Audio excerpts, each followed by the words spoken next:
video will show you how to do a search in ScienceDirect, which is a science and medical research database. So what I would normally recommend is that you go into advanced search, where you get more flexibility over the way you can enter your search. Today we're going to be looking for journal articles on asthma and nutrition. So I'm going to select the Journals tab, and I have two search rows here, so I'm going to enter a different concept in each search row. Nutrition in there. I'm going to put a star on nutrition because it will pick up nutritional and any other endings, any other variants of that word. And I'm going to use another associated word, diet, which might have alternative endings such as diets or dietary. The other concept is asthma, and I'm putting a star on this because I want to pick up asthmatic as well as asthma. So unless I tell it otherwise, it will look for these words in all fields, which includes the full text, which may mean the results are not very focused at all. Initially, I would try abstract title and keywords, which is a description of the article. And usually this brings reasonably relevant results. So I would recommend you see how many you find using this method. We've got 830, a few too many there.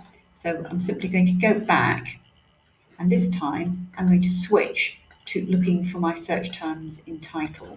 So either nutritional diet with various endings will appear in the title, and also asthma. So if we search again, we should find that the number of results has reduced. So we're down to 110. Now, one little quirk of ScienceDirect is that if you have a third concept, you haven't got another search row and you don't have the option to add another search row. So one way you can get around it is after your second concept, if you type and, open brackets, so assuming our third concept was children, I put all my child-related words within the brackets. So I could have teen for teenager, teenagers, adolescents. That would get adolescents. We could even have the word pediatric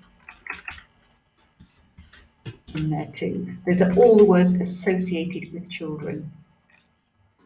Now it's going to treat this as if it's an extra search row that would sit under here.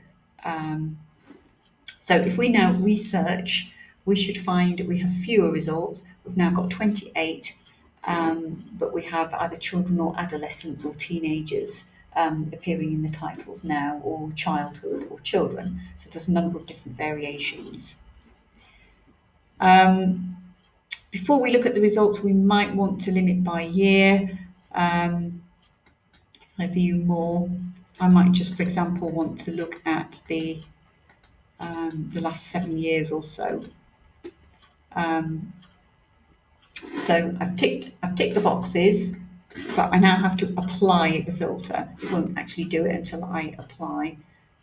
So I now have 15 very up-to-date articles about asthmatic children and their nutritional status. So very quickly, that is how to search ScienceDirect database.